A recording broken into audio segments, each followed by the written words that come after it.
My name is Crayone. I live in San Francisco, born in New York, raised in Korea for about 7 years and been out here ever since. And I've been painting spray can art, graffiti art, aerosol art for like 30 plus years. The role that art plays in my life, that's a big one. I mean, we have to take care of life's issues like, board, food and stuff like that and careers. But, I try to still have art in my life because art is therapeutic. I wouldn't know what to do with my life if it wasn't for art. I mean, I just can't see myself just going to work 9 to 5 and not have art in my life. So art is very important. Style, even though I've been doing this for 30 plus years, I'm deciding to be serious and get into like more of the gallery work.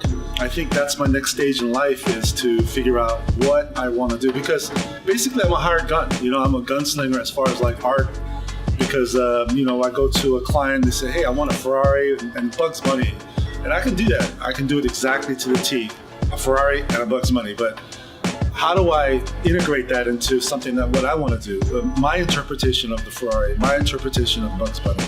So that's the next stage of my life. It's like I have a lot of skills as far as like painting whatever I want to paint, but as far as like recognizable style, that's my next stage in my life.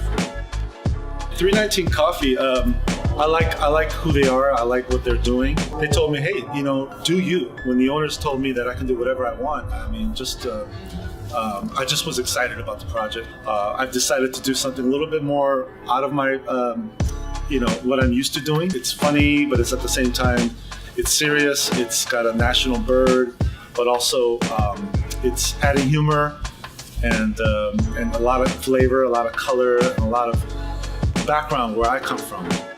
In San Francisco, we have our own unique way of looking at art than most, I think, cities around the world.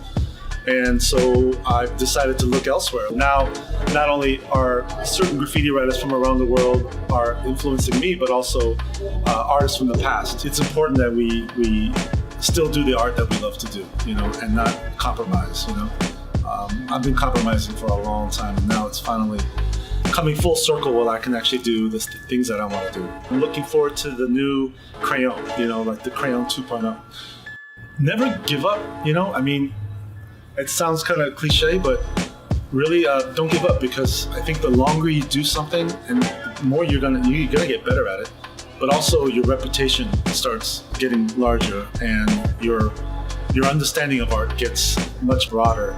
And I think if you stop because you feel like you've attained a goal, I think you always have to be a student of the game, and to have that mentality to always keep learning, it's just gonna make you better.